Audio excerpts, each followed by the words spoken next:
welcome. I'm Shawn Kershaw, and this is To Whom It May Concern. And To Whom It May Concern is a TV series that we're doing right here in the Okemo Valley TV studio. And we are interviewing Vermonters of all ages and walks of life, and we're in the process of creating a TV series which is focused on preserving and sharing and cherishing our local community heritage. And we're particularly interested in the experience of living and working and playing in rural Vermont. And so in the past, we've interviewed some people, and today we're going to continue that tradition. However, our focus today is not so much on the person herself, but on a town and an area that is very important to Southern Vermont. So I'd like to introduce to you Margo Caulfield. And she is, why don't you introduce your credentials? My credentials. I'm the director of the Cavendish Historical Society, and I'm also the person that runs Cavendish Connects, which some people know because of the Facebook website, blog, and variety of programs we run. So between the two, I know quite a bit about Cavendish history. And interestingly, you are not a Cavendish native. No, I'm from Baltimore, Maryland. There you go. And when did you come here? You told me this and I just want to refresh. I moved to Vermont in the fall of 1987. Okay. And my husband was here in Cavendish, but for a variety of reasons, we couldn't finally both be here until I think it was 1990. Interesting. Okay. And did you just fall in love with Cavendish? Well, I'm a city girl. Interesting, okay. And I'm from below the Mason-Dixon line. I hate heat, so I absolutely love the weather. Yes. I could have winter all year round. So yes. I fell in love with that. It was a real adjustment. I'll bet. It was a huge adjustment. I'll bet, yeah, exactly. And you have been here ever since? Yep. Any regrets? Ever want to go back? Oh, I could never go live in the South again. No. It's too hot. Not now, particularly now, No. right? Exactly. So we are going to talk about Cavendish, Vermont today, which is such an interesting place and environment, and it has such a rich and an interesting history, and Margo is our expert on it. That is clearly the case. And so we're going to kind of talk about the beginning of Cavendish, because it's been here as a was it officially a town? Was it? Well, Cavendish history goes back 10, 12,000 years. We have evidence that the Indians would have been camped along the Black River. We have evidence of what's called an archaic Indian village, which is about 5,000 to 7,000 years old. Wow, amazing. But once the French and Indian War started, we would have had, the Crown Road was being built. Yeah. So my guess is we probably had what are affectionately known as pioneering families. Yeah. Today we'd call them squatters. Yeah. But people that saw the land, saw things that they wanted, and so the colonizing of it probably began around the time that the Crown Point Road was put in place. And again, that was an Indian trail. Yeah. That was brought on by the British, taken over, and they made it a path to connect Fort Number 4 to Lake Champlain. And where is Fort Number 4? Charlestown, New Hampshire. Yeah. Wow. Excellent. Interesting. So the British developed that for their own purposes. Right. And then Cavendish was also pretty active in the Revolutionary War. Yeah, they were. Our first folks that came here legally were the Caulfield family, and they came in 1769. Their two oldest boys, Lake and Michael, actually enlisted in Massachusetts and New Hampshire, fought at Bunker Hill. Their father was running the militia here in Cavendish Village. Interestingly, Michael Caulfield became a Green Mountain boy, and he was in the Battle of Hubbardton. But our graves, we have many, many patriots buried there. Yeah. We have many soldiers that would have come off the Crown Point Road, like after the battles, Fort Ticonderoga, that type of thing. They would come off the Crown Point Road because maybe they were sick or whatever. And so we have a number of cemeteries, unmarked graves of Revolutionary War soldiers. And then we have all the patriots that had served in the war, including my most fascinating one is Peter Tumbo. He had actually been a slave, came over in the Middle Passage, and he fought in the Revolutionary War. And by 1804, he was in Cavendish. He and his wife had their first child, of which we believe of African descent, Charlotte Tumbo, or more commonly known as Tumber. They bought 50 acres of land from Lake Caulfield. Wow. And we believe he's buried in the Revolutionary Cemetery. Wow. But they lived here. He died in 1832, supposedly at 106. I doubt that. Wow. Very ardent abolitionist, but he had taken the Freeman's Oath, so he voted. Yeah. Wow. Very interesting. Fascinating. Yeah. That's a story that no one knows about. I mean, unless they know you and they know Cavendish, you know, like that's such an interesting thing. It is. It's a really interesting story, and a lot of people don't realize that a lot of free blacks actually came into Vermont because Vermont became its own republic. Yeah. It got tired of being fought over by New York and New Hampshire. Yeah. So they became their own republic in 1777. So a lot of blacks, free blacks, moved here. Yeah.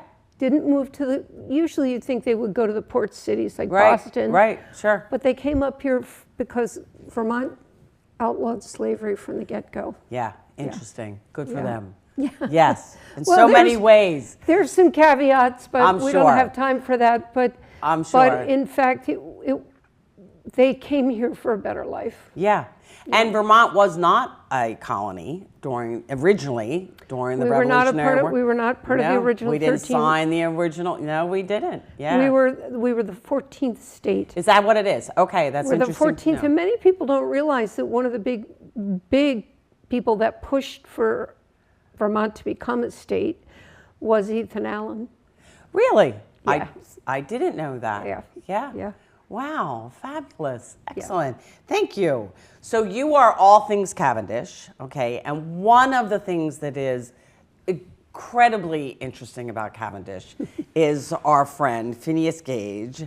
And for those of you who don't know him, if you don't know him, after you hear Margo talk about this, you have to go find out more about him. And then you have to actually go to Cavendish and take the Phineas Gage tour and go to the museum and see evidence of Phineas Gage because it is a fascinating story. So introduce us to this fellow. Well, Phineas Gage was 25 years old. He worked for the railroads. Yeah, and he was a foreman, and his job as foreman was he was a blastings expert. He had his own tamping rod made for him, which was made of metal. And on the day of question, September 13th, 1848, he was working 3/4 of a mile from the center of Cavendish Village. Mm-hmm. And the way they set the charge, you would put in the gunpowder. Yeah. Then you would put the nice long string that you're going to light to ignite it.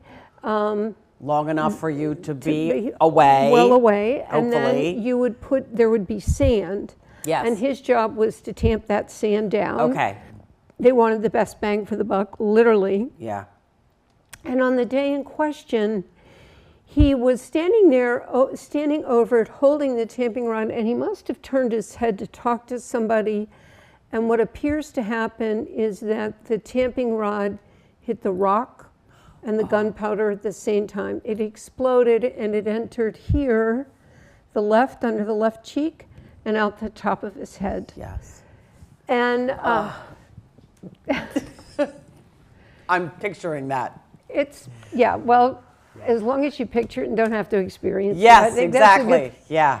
So he falls backwards. Okay. The rod shoots out of his head. Oh, really? Oh, yeah. Okay. It goes out of his head, and he spasms. Yeah. And then he sits up.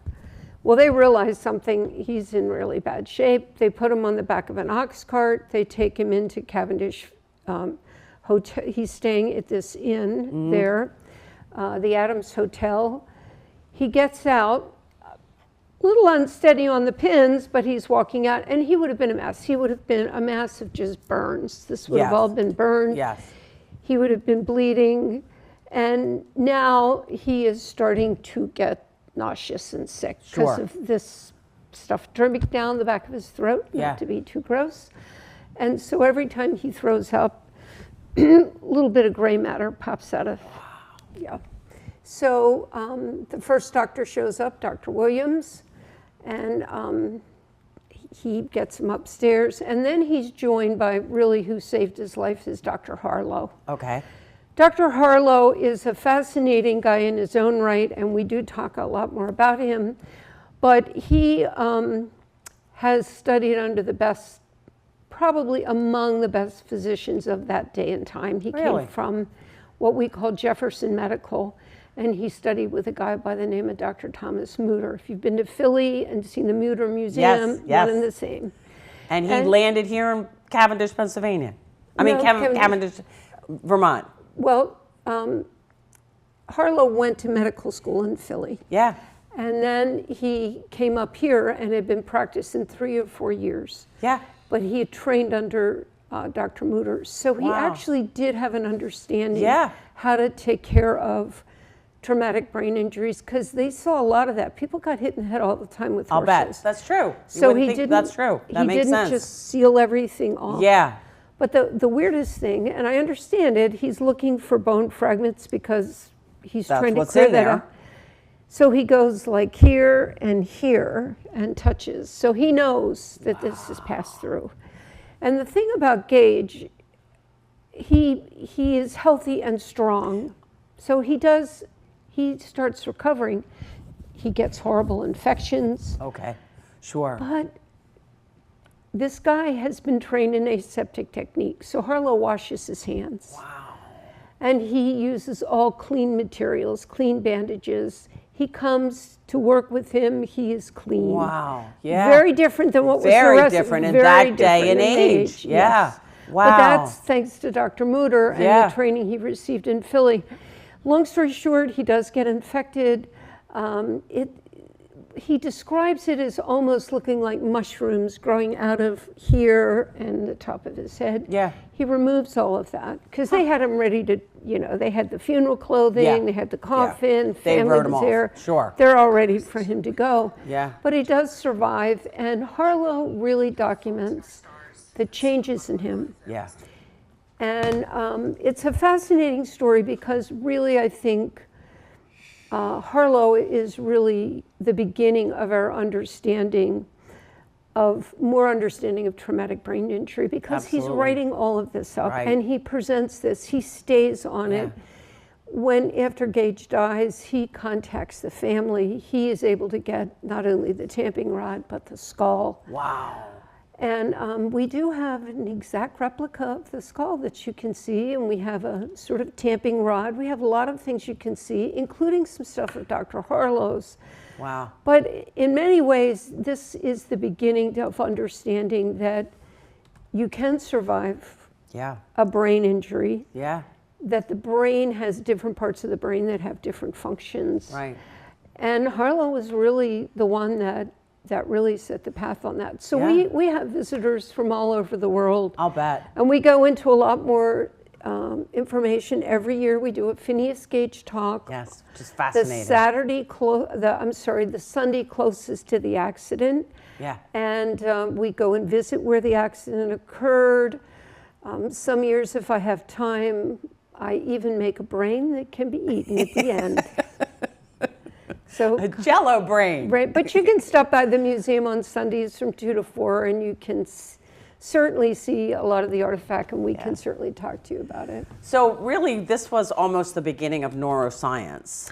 It really ushered in. Worldwide neuroscience, sort of the intro into it. And is that one of the reasons why you have so many visitors or have so many people internationally who are interested in this case?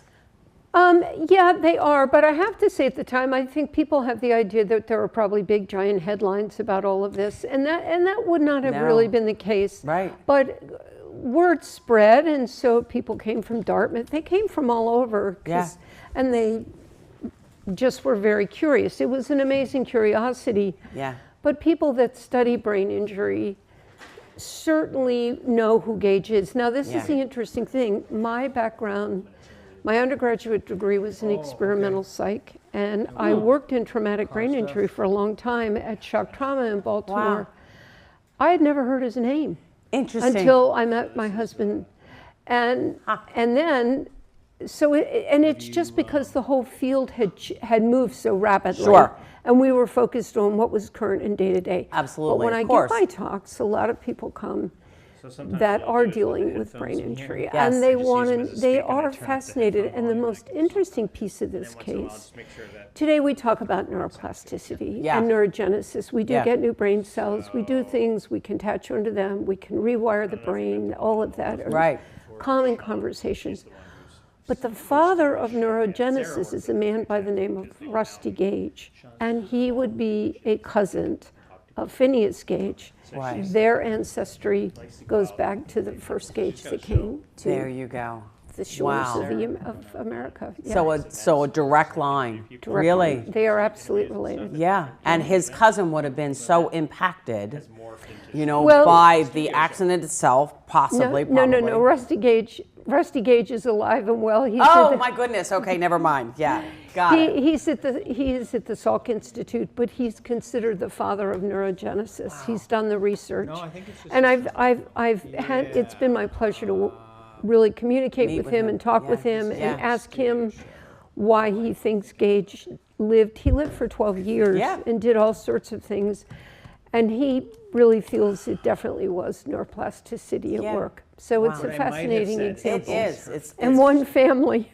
Yeah, and one exactly. Yeah, that is Kind of incredible. There has to have been a link. He had to have known about that. His He cousin. did. And that influenced what he did. I Yeah. have, all I know Fascinating. is that Rusty Gage's grandfather was very interested in genealogy, and he said, you know, you are related. Wow. And so Rusty asked So me that, and I interesting. said, yeah, and I said, here it is, your grandfather was absolutely correct. Wow, Yeah, that yeah. is so interesting. Thank yeah. you. So again, as a follow-up, if you are anywhere near Cavendish at any time, really, the museum is amazing, and this tour is just fascinating. It's just absolutely fascinating, and the skull is really cool. It's very cool. Very, very cool. So, okay, so we're going to move on to another very interesting time in Cavendish, and that is in 1977, and very different from the Phineas Gage, but also a very fascinating occurrence, really. Yeah, Alexander Solzhenitsyn was, by that point, he was very well known internationally. He was very anti-communism. By that point, he had written One Day in the Life, Ivan Denisovich, he'd written Gulag Archipelago, and most people knew him because of Gulag Archipelago, Yeah, I guess the same where he was, really talks about the penal system and the arrest and what was going on in Russia, starting with Lenin and continuing, unfortunately and sadly, to current day. Yes. He himself had been a victim of this. He had started out, he was born in 1918, in the middle of the flu pandemic. Yeah. So many people were dying. Right. He was born exactly 1 month after the 11th hour, the 11th day. Which is my birthday, by the way. 11/11. Armistice Day. Yeah, exactly. Yeah. So the end of World War I. Yeah. And it was also yeah, the so that Russian could be Revolution. something to do. But he grew up, his father had died before he was even born. And he, like most of his youth, sort of embraced Lenin and Yeah. all of that ideology. And then World War II comes along and he's fighting in the war. And now he is becoming very aware this is not working. And he writes to a friend about his experience, you know, what he's seeing and what he believes. And I think he referred to Stalin as the mustached one. I think it was Not the best of names. Long story short, all of his writing was confiscated, and he was assigned to 8 years to the prison camp or the Gulag. We all know the name Gulag today because of Solzhenitsyn, and he was sentenced to 8 years to prison and then permanent exile. So he served about half that time in what's called Shiratsa, which was sort of where they did research. Today, if we want to build a road, we go through many, many planning sessions and hiring engineers, and it's this very long process. They cut all that out. They just arrested people that could design it, and then their labor came from people that were prisoners. And that's how they built the railroad and a lot of this stuff in Moscow, and that started under Lenin. And very much kept alive by Stalin. And Solzhenitsyn came out of there, and he was writing in the camps. And he wrote One Day in the Life of Ivan Denisovich, and by that time Stalin is dead. Literally the day he was leaving the political prison camp, Stalin died. You couldn't script this. Exactly. So he's sent into exile. His work is extraordinarily autobiographical. He had developed cancer while he was in the prison camps, which is the basis of Cancer Ward.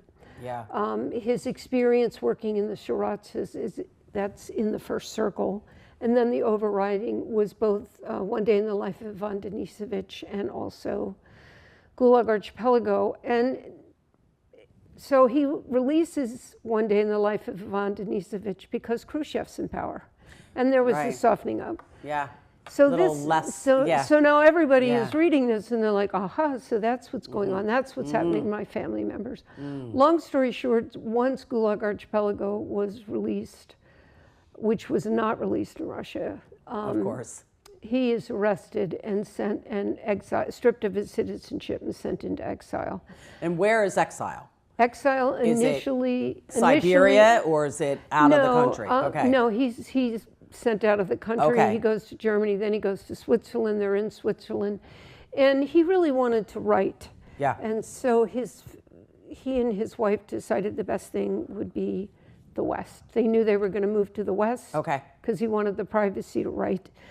And initially they thought Canada. They looked at Canada, but they somehow or other, he was very captivated by the energy of the United States.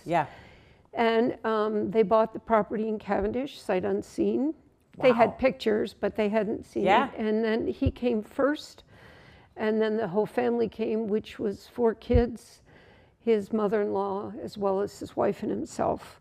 And like many other things, which is one of the beautiful things that I like about Cavendish history, it's always been a place of sanctuary, and that family did provide sanctuary to other people that were being exiled from Russia and so forth.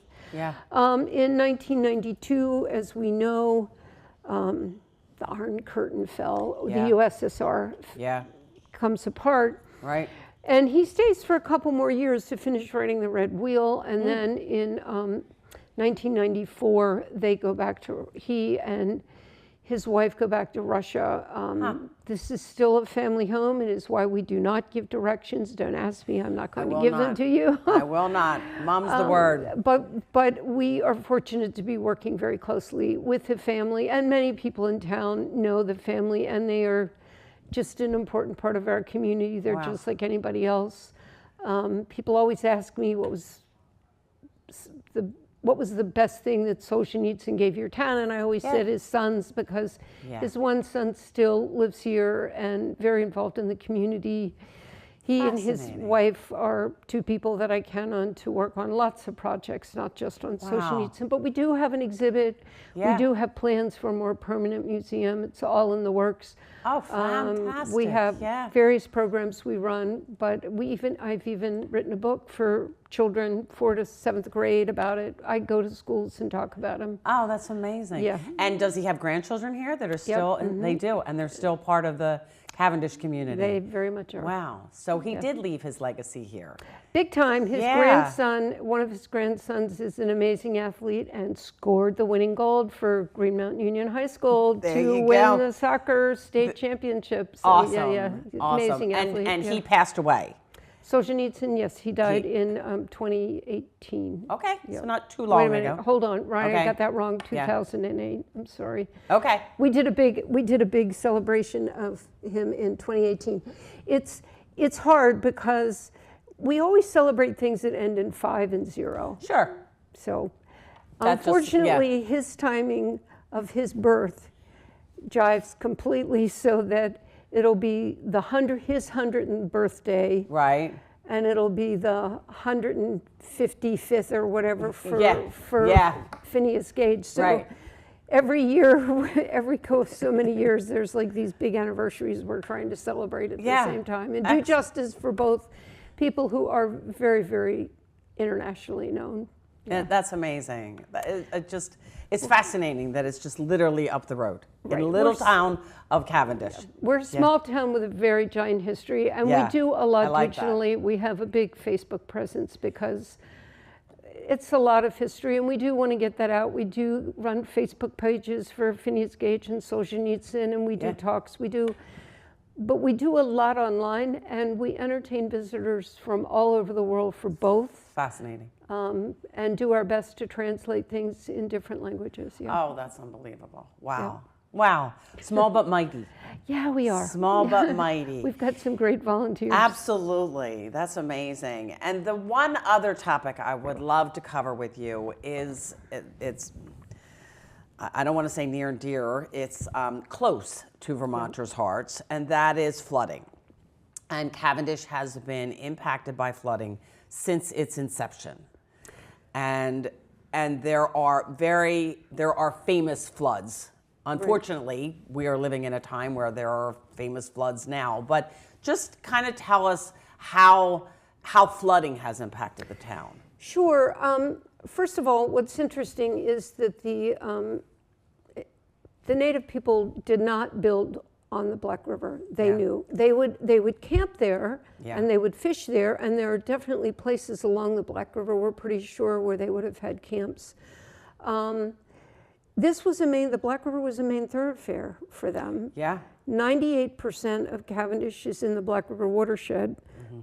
So, which is true for your town as well, Plymouth and Ludlow. It is. Yes. So all of these towns are heavily impacted. So the Indians had a very different approach to all of this. They really believed that these rivers were live and living things, and they let them move and meander the way they wanted to. Yes. Which was smart. The colonists came in and said, oh no, we're going to straighten these all out. Yep. And we're going to put in all these, all of your mills were powered, and that was true for Ludlow and Cavendish. They had huge mills. Right. And it wasn't just the woolen mills. They had saw mills and chair factories, and they had any place where they could have running water, they were heavily utilizing that. And as a result, we still have major flooding that was caused by some of the changes that were made in those rivers. Yeah. However, when we look at what rain was like at the beginning of the 20th century and where we are now, we're getting far more rain per rainfall. I think it's like 21% more. So we're getting much more rain in much shorter time frames. So the big floods that we think about are 1927. Yeah.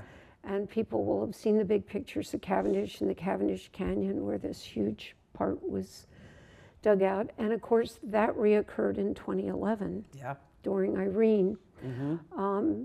What is interesting, I was doing, there were a group of us working together, Black River Action Team, the Historical Society, the telephone company, Green Mountain Power. Yeah.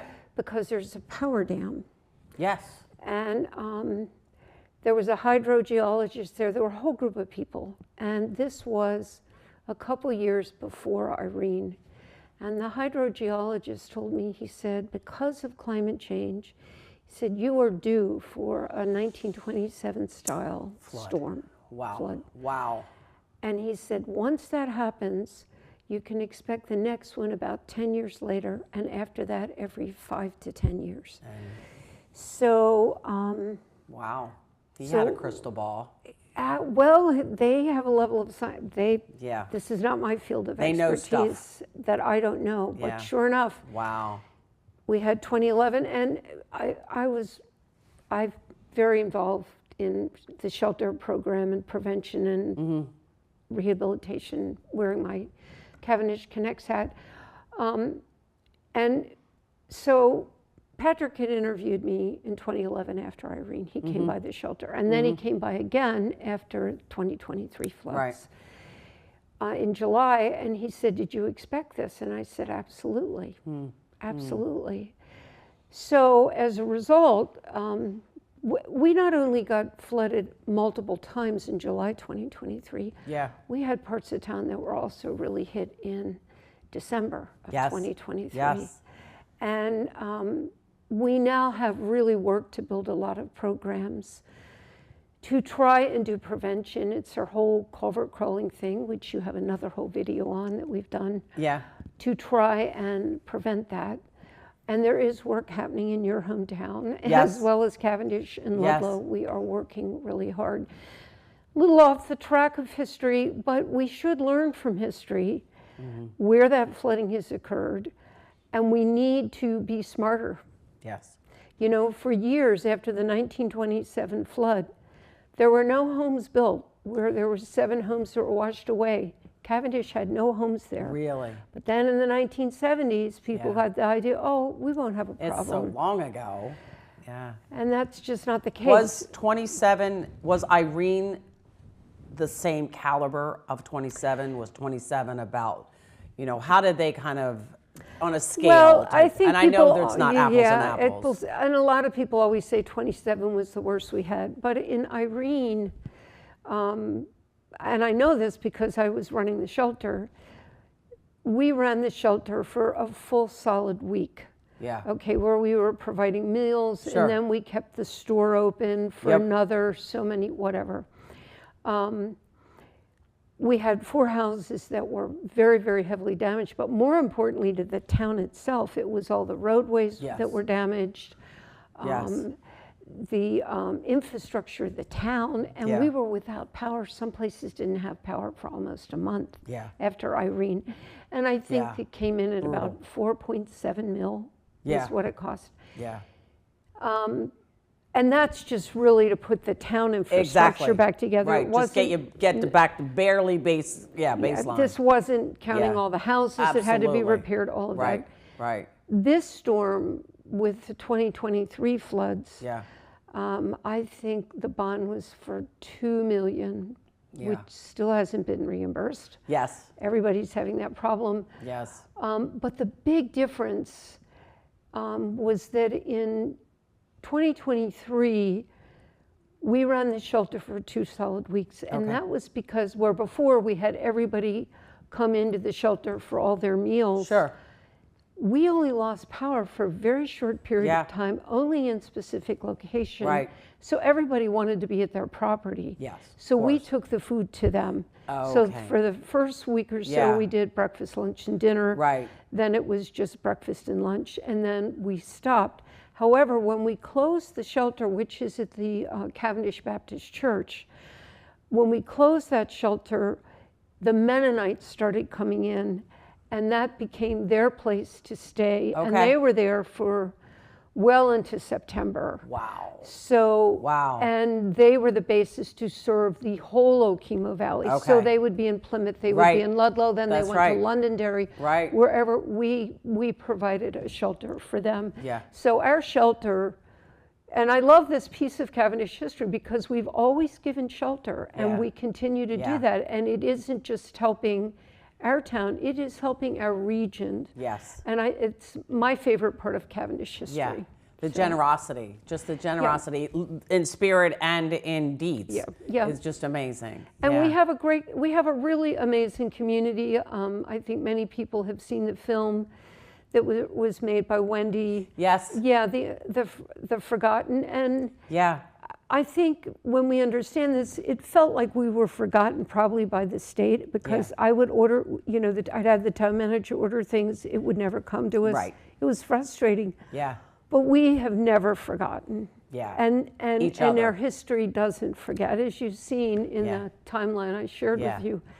We don't forget. People dust themselves off. We rebuild, and we try to rebuild safer and stronger. Yes, and that's part of the Vermont heritage. Yep, it is. Is sticking together and okay, looking around at what needs to be done. Yep. And let's figure out how to do it. And even last year, we were fortunate we were not hit by that Not floods, as badly, yeah. But the town once again said, well, we'll go support them Yes. because so many people helped support us. And even I was just talking to Abe, who's the pastor, and he said that there's something called Growth Works, which is part of the Baptist churches, that they have students but working with adults.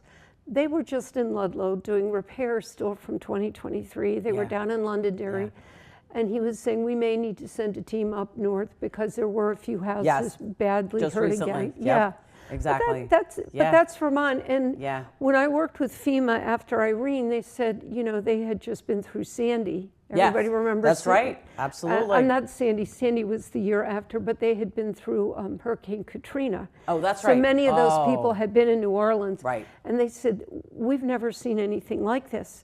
They said everybody was sort of waiting for us to show up. Nobody waits here. You all are out there taken care of. No, exactly. Yeah, and it was neat because in 2023, I just know that I was posting on Facebook, we need petrol. We've got so many excavators down on Depot Street. We need fuel. Right, so, right. Because I was saying to you that you asked how one of the roads near Plymouth got repaired, and I said, well, you know, everybody in Vermont's got a chainsaw on their keychain, and they just said, oh, well, let's just go do it. You know, there wasn't like, let's wait for the certificate, let's wait for the approval, let's wait, you know, we'll just do it. And then, so it's you know, ask permission, you know, better to ask for, you know, permission than ask for forgiveness. That's it. Ask for forgiveness instead of permission. Exactly. Thank you. Yes, that's Vermont for sure. And we are trying to, you know, we now have a long-term recovery group, which is Cavendish, Ludlow, Mount Holly, and Plymouth. Yep. We are working together. I don't know when this is going to be aired, but we are going to be giving out Go Kits for our folks to help them better prepared at the townwide tag sale coming up on Saturday. Yeah. But we'll be giving them out in other venues. All different times. Yeah, exactly. Yeah, because it's really important. It is. Yeah. It is. But we take Why don't care you of just tell the folks what a Go Kit is? Just, you know. Yeah, sure. A Go Kit is what an emergency is when you call 911. A Go Kit is when you are heading out the door. Yes. And this is hanging right by the door. Yeah. And you just grab it with you, and we have it so it's very simple for you to add certain things to it. We've got the basics, basic first aid, kind of paper. So you need to have how to set up your cell phone, all of that. Whistle, flashlight, carabiner, basic stuff, but light. Keep it by the door. If you've got to run out that door, it could be fire, it could be hazardous. Yeah. Spill somewhere, whatever that reason is, this is your Go Kit. Yeah, and it also has a list of the documents that you need or you will need if you're displaced for a while. So it is really this self-contained survival kit. Yeah, you picked up one of these I last did. year. I did, exactly. We've had a real run on the whistles because we've had a lot of bear this year. So everybody's That's true. Everybody's taking the whistle out of there. There are some dual uses for them. Exactly. Yes. Yeah. So Margo, it has been my absolute pleasure to meet with you, to learn from you, to experience Cavendish in a way that, and I'm right down the street from it, in a way that I haven't experienced before. It's a fascinating town, and it has a fascinating history, and you are the keeper of that history, and we appreciate that. We really appreciate that. So to those of you that are listening, I'm Shawn Kershaw. This is To Whom It May Concern, and these are stories that you can hang your hat on, and we will see you next time. Thank you very much.